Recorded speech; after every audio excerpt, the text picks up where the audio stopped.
Welcome back to ABCGH Spoilers channel. Today we will learn about the intriguing dynamics between two beloved characters whose relationship continues to captivate viewers across the nation. The enduring connection, Sonny and Carly's unbreakable bond. The complex relationship between Sonny Corinthos and Carly Spencer has been a cornerstone of Port Charles drama for decades. Their story isn't merely about romance, it's about resilience, shared history, and an ineffable connection that transcends conventional relationships. When examining their interactions, particularly during Carly's recent hospitalization, we witness a depth of emotion that speaks volumes about their enduring attachment. During this vulnerable moment, Sonny's immediate response to Carly's medical emergency revealed the instinctive priority she still holds in his life. Without a moment's hesitation, he abandoned all other concerns to be at her bedside. The tender exchange that followed, her welcoming smile, his heartfelt inquiries about her condition, painted a picture of two souls intrinsically linked regardless of their current relationship status. Perhaps most revealing was Sonny's emotional confession during their drive. His voice trembling with raw emotion, he articulated his deepest fear: "What will I do without you?" This wasn't merely concern for a co-parent or former spouse, it was the visceral dread of losing someone irreplaceable. Carly's reassuring grasp of his hand and her light-hearted promise that he wouldn't be able to shake her off so easily demonstrated their unique ability to balance profound emotion with comforting familiarity. The danger element, Brennan versus Sonny. Felicia Scorpio's visit to Carly introduced an interesting parallel between Carly's current relationship with Jack Brennan and Felicia's past with Frisco Jones. This comparison highlighted an essential truth about Carly's romantic choices: danger seems to be a recurring theme. However, the nature of danger differs significantly between Brennan and Sonny. With Brennan, the danger stems from secrets and unknown variables. His mysterious past and the significant information he's withholding about Jocelyn Jacks create a precarious foundation for any lasting relationship. This situation is further complicated by the potential fallout when these secrets inevitably come to light, which could devastate Carly on multiple fronts, both romantically and maternally. In contrast, the danger associated with Sonny is familiar territory for Carly. Their shared experiences have created a framework of understanding and mutual protection that was dramatically demonstrated when a would-be assassin attempted to harm Carly at the hospital. Sonny's immediate intervention, physically confronting the armed assailant and forcing them to flee, showcased not just his protective instincts but his willingness to risk everything for her safety. Fan perspectives: a community divided. The general hospital viewership finds itself increasingly divided on the question of Sonny and Carly's potential reunion. Social media platforms have become battlegrounds for passionate debates following the emotionally charged scenes in the March 19th episode. One faction interprets these moments as beautiful representations of platonic love between two people who have shared life's most significant experiences. They argue that the tenderness displayed doesn't necessarily indicate romantic rekindling but rather celebrates the rare and valuable friendship that can emerge from a complex romantic history. The opposing viewpoint, which appears to be gaining momentum, sees these interactions as breadcrumbs leading toward an inevitable romantic reunion. These viewers point to the unmistakable chemistry that continues to simmer beneath every interaction, suggesting that Sonny and Carly's story is far from complete. The children factor, a family perspective. Often overlooked in discussions about Sonny and Carly's relationship is the impact on their blended family. Sonny's concern about how the children would cope without their mother reveals the permanent family unit they've created regardless of their marital status. Their children have experienced the turbulence of their parents' on-again off-again relationship throughout their lives. A potential reunion would need to consider not just Sonny and Carly's feelings for each other, but the emotional well-being of their children who have adapted to their parents' separate lives. Future possibilities: where do they go from here? The narrative possibilities for Sonny and Carly remain wide open. The writers have masterfully positioned both characters at interesting crossroads in their personal lives. Sonny's lukewarm connection with Natalia Ramirez pales in comparison to his history with Carly, creating an obvious imbalance that could easily tip toward his former wife. Meanwhile, Carly's relationship with Brennan stands on increasingly shaky ground. The secrets he harbors about Jocelyn create a ticking time bomb in their relationship. When not if this information comes to light, the resulting heartbreak could naturally lead Carly back to her most consistent source of comfort, Sonny. The life-threatening hospital incident further cemented their bond through shared trauma and protection. Carly's gratitude for Sonny's intervention has already begun to shift their dynamic, creating a renewed sense of trust and dependence that could easily evolve into romantic reconnection. As the storyline continues to unfold, one thing remains certain: whether as co-parents, friends, or eventual lovers, Sonny Corinthos and Carly Spencer will continue to occupy central roles in each other's lives. Their connection, forged through decades of love, loss, betrayal, and reconciliation, remains one of Port Charles's most enduring and compelling relationships. The question isn't whether they belong in each other's lives, that much is undeniable. The real question is whether they belong together romantically once more. And based on recent developments, a growing contingent of fans are hoping to see these star-crossed lovers find their way back to each other for what could be their most meaningful reunion yet. Next, we will learn about the complex dynamics between Jason Morgan, Jack Brennan, and Carly Spencer that have been unfolding in recent episodes. The tension between these characters reveals deeper issues of hypocrisy, protection, and genuine affection that deserve our thorough analysis. Jason's questionable stance. Jason Morgan's stern warning to Jack Brennan about ending his relationship with Carly Spencer reveals a startling level of hypocrisy. For decades, Jason served as Sonny Corinthos' mob enforcer, participating in countless dangerous operations that put many lives at risk. His sudden concern about Brennan's influence on Carly's safety seems disingenuous when viewed against this backdrop.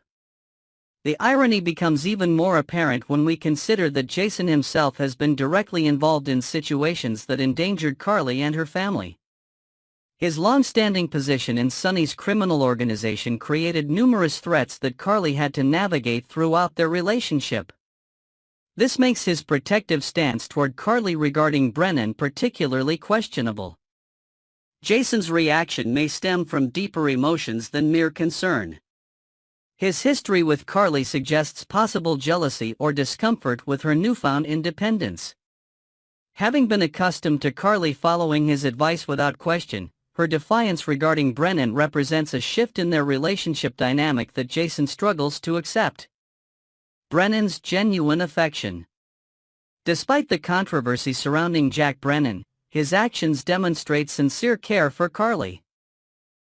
When she accidentally consumed poisoned champagne intended for him on the March 17 episode, Brennan's response was swift and potentially life-saving. His quick thinking and immediate action to get Carly to the hospital showcased his priorities. Brennan's connections proved invaluable when he made a phone call that identified Carly's polonium poisoning and secured the necessary antidote. This decisive action, coupled with Anna Devane contacting her daughter Robin Scorpio Drake to assist Dr. Isaiah Gannon with the treatment, ultimately saved Carly's life. Beyond this emergency response, Brennan has consistently demonstrated genuine feelings for Carly. While his recruitment of Jocelyn Jacks for the WSB raised eyebrows, his emotional investment in Carly appears authentic and growing deeper. The development of their relationship shows mutual attraction and respect that transcends professional connections. Carly's dangerous history with Sonny. Carly's marriage to mob boss Sonny Corinthos exposed her to far greater dangers than her current relationship with Jack Brennan could ever present. Throughout her years with Sonny, Carly repeatedly found herself caught in deadly crossfire situations that threatened both her and her children. The tragic death of her son Morgan Corinthos in a car bombing meant for Julian Jerome stands as a devastating example of how Sonny's criminal activities directly impacted Carly's family. More recently, her other son Michael Corinthos nearly perished in a fire at Sonny's penthouse, orchestrated by one of Sonny's numerous enemies. Michael's current recovery in a German burn clinic serves as an ongoing reminder of these dangers. Carly herself narrowly avoided imprisonment when she temporarily took over Sonny's criminal organization during a period when he was presumed dead. This pattern of danger and legal jeopardy makes Jason's concerns about Brennan seem vastly overblown by comparison. The WSB versus the mob. The contrast between the World Security Bureau and Sonny's criminal enterprise presents an interesting dichotomy. While Jason criticizes the WSB for lacking honor and loyalty, this assessment appears heavily biased when compared to the mob's activities and consequences. The WSB, despite its secretive and sometimes questionable methods, operates with the ultimate goal of maintaining security and order. Sonny's organization, conversely, exists primarily for profit and power, regardless of the collateral damage inflicted on innocent bystanders. Brennan's position as head of the WSB certainly involves risk, but these dangers differ fundamentally from those posed by Sonny's illegal operations. The structured nature of the WSB provides safeguards and accountability that are entirely absent in mob activities. The heart of the matter. At its core, Jason's objection to Brennan may have less to do with safety concerns and more with Brennan not being Sonny. Jason's loyalty to Sonny has defined much of his adult life, and seeing Carly form a connection with someone outside their established circle challenges his worldview. Carly's growing independence and willingness to defy Jason's advice represents a significant shift in their relationship. Her strong feelings for Brennan, despite warnings from her inner circle, demonstrate her determination to make her own choices. Jack Brennan, despite whatever flaws he may possess, has shown that his heart belongs exclusively to Carly Spencer. His willingness to protect her, even at personal risk, speaks to the depth of his feelings. Rather than attempting to sabotage this budding relationship, Jason would better serve Carly by respecting her autonomy and supporting her happiness. The evolving dynamics between these characters highlight the complex nature of loyalty, protection, and love that continues to drive the compelling narratives on General Hospital. As viewers, we can appreciate the nuanced performances and intricate storytelling that make these relationships so engaging to follow. Next, we will learn about the fascinating developments unfolding in Port Charles as two of the most formidable Cassadines find themselves sharing more than just bloodlines. Prepare for an in-depth exploration of power dynamics, family tensions, and the potential alliances that could reshape the entire landscape of our beloved soap. The Cassadine legacy behind bars, a new chapter begins. In the ever-evolving saga of Port Charles, where fortunes rise and fall with the changing tides, a seismic shift has occurred within the infamous Cassadine dynasty. The once untouchable Valentine Cassadine, master manipulator and strategic genius, has finally found himself on the wrong side of justice. His nephew, the brooding and complex Nicholas Cassadine, already languishes in the same correctional facility, creating a powder keg of Cassadine cunning that threatens to explode at any moment. This unprecedented situation raises countless questions about the future of Port Charles and the far-reaching Cassadine influence that has shaped the city for generations. Valentine's downfall, the end of an era. The arrest of Valentine Cassadine sends shockwaves through Port Charles society, marking the conclusion of what many considered an untouchable reign. For years, Valentine operated in the shadows, pulling strings and orchestrating elaborate schemes with the precision of a master puppeteer. His ability to stay one step ahead of his enemies became almost legendary among Port Charles residents, who watched with a mixture of fear and fascination as he navigated the treacherous waters of power. What led to this unexpected downfall? Sources close to the investigation reveal a complex web of circumstances that finally ensnared the elusive Cassadine. His ongoing feud with WSB chief Jack Brennan reached a boiling point when Valentine allegedly attempted to access classified intelligence files through an elaborate network of international contacts. The operation, meticulously planned as all Valentine's ventures tend to be, encountered an unforeseen complication when one of his trusted associates reportedly turned informant. Valentine's biggest mistake was underestimating Brennan's resources, explains a former WSB operative speaking on condition of anonymity. He's always been brilliant at anticipating his opponent's moves, but this time, Brennan was playing a different game entirely. The evidence against Valentine proved overwhelming, even for a man with his considerable resources and connections. Despite the best efforts of his legal team, which reportedly included some of the most expensive criminal defense attorneys on the East Coast, the prosecution built an airtight case that left little room for reasonable doubt. The Dark Prince's domain, Nicholas' prison experience. While Valentine's incarceration comes as a shock to many, his nephew Nicholas has been adjusting to life behind bars for months following his arrest for the imprisonment of a pregnant Esme prince at Windermere Castle. The once privileged Prince of Spoon Island has experienced a dramatic fall from grace, trading the Gothic splendor of his ancestral home for the stark confines of a prison cell. Insiders at the correctional facility report that Nicholas has maintained a low profile during his incarceration, avoiding confrontations with other inmates while establishing a small circle of allies within the prison hierarchy. He keeps to himself mostly, reveals a prison staff member who requested anonymity. But don't mistake that for weakness. There's something calculating in the way he observes everything around him. The other inmates give him space, they sense there's more to him than meets the eye. Nicholas' time in prison has reportedly been marked by extensive reading and exercise, perhaps preparing both mind and body for whatever comes next.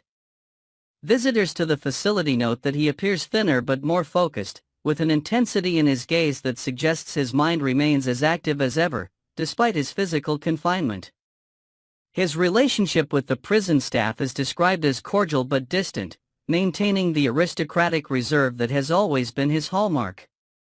He's unfailingly polite, notes another staff member, but you never feel like you're seeing the real person. It's like he's wearing a mask, even in here. The collision of Cassadine minds, potential for an unholy alliance. With Valentine's arrival at the same correctional facility, a new dynamic emerges that could have far-reaching implications for Port Charles. These two scions of the Cassadine family, each brilliant and ruthless in their own right, now have the opportunity to combine their considerable talents and resources. The prospect of such an alliance sends chills down the spines of those who have crossed either man in the past. First encounters, the reunion behind bars. Sources within the prison system describe the first meeting between uncle and nephew as a study in controlled emotion. No dramatic confrontation occurred, instead, witnesses report a measured acknowledgement between the two men that spoke volumes to those familiar with Cassadine family politics. They didn't need to say much, observes a corrections officer who was present during their initial encounter in the common area. There was this moment where they just looked at each other, and you could feel the weight of history between them. Then Valentine nodded slightly, and Nicholas returned the gesture. It wasn't friendly, exactly, but there was recognition there, like two chess masters sizing each other up. In the days following this initial meeting, the two were observed engaging in quiet conversations during meal times and exercise periods. Their interactions, while not overtly suspicious, have nonetheless attracted the attention of prison authorities who are well aware of the Cassadine reputation for elaborate schemes. The strategic advantage, complementary skills. What makes the potential alliance between Valentine and Nicholas particularly intriguing is the complementary nature of their skills and connections. Valentine brings to the table his unparalleled intelligence network, financial acumen, and strategic brilliance. His years operating in the shadows of international espionage have equipped him with contacts and resources that extend far beyond the walls of their prison. Nicholas, meanwhile, possesses an intimate understanding of Port Charles's elite social circles, a natural charisma that can inspire loyalty even in unlikely allies, and the weight of the Cassadine name in its more traditional form. His connection to his mother, Mayor Laura Collins, provides a potential link to legitimate power structures that could prove invaluable. Together, these two men represent a formidable concentration of Cassadine power, even from behind bars. Their combined intelligence, resources, and determination could potentially orchestrate schemes that would make their infamous ancestors proud. The prison power structure, establishing dominance. Reports from within the correctional facility suggest that a subtle shift in the prison's internal power dynamics has already begun. Long-established hierarchies are being quietly reorganized as both Cassadines extend their influence among the inmate population. Valentine's only been here a short time, but he's already got people doing him favors, notes a prison counselor. Nothing obvious enough to warrant disciplinary action, but there's definitely something happening. Guards are finding themselves more willing to look the other way for certain inmates. Contraband is moving through the facility along new channels. It's like watching a silent takeover. Nicholas, who had already established a certain position of respect among the prison population, appears to be working in tandem with his uncle, though their coordination is subtle enough to avoid raising immediate alarms. Their respective areas of influence seem carefully delineated, with minimal overlap, a hallmark of strategic planning rather than coincidence.